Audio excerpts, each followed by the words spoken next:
না। আমরা জানি নারী নেতৃত্ব হারাম, কিন্তু জামাত ইসলামী নারীর সাথে হাত মেলালো, এটা কি করে বৈধ হলো? চরমোনাই নারী নেতৃত্ব মানে না?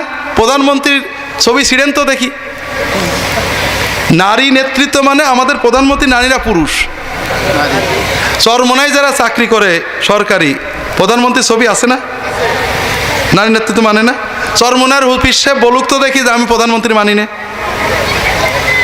রাষ্ট্রদ্রোহিত হবে না?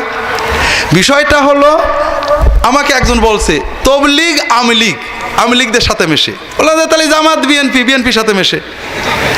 এই যে একজন আর একজনের দল গালা, এই কালকে একজন বলছে ছাত্রলীগ, আওয়ামী লীগ, যুবলীগ, তবলিগ সব আওয়ামী লীগ।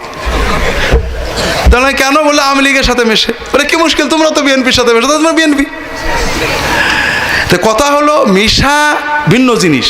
তারা একটা যুক্তিতে এরকম, তাদের ইমানটা বড় কথা। নারী নেতৃত্ব বলতে জামাত ইসলামের আমিন নারী না, তারা বিএনপির সাথে মেশে।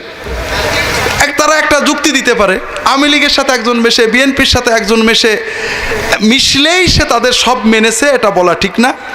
আর মূল যে নারী নেতৃত্ব, সেটা আসলে দলের সভাপতি না, আমাদের রাষ্ট্রের প্রধানমন্ত্রী নারী, এবং এটা আমরা সবাই মেনে নিছি। এই নেতৃত্বরা কবল থেকে আমরা কেউ মুক্ত।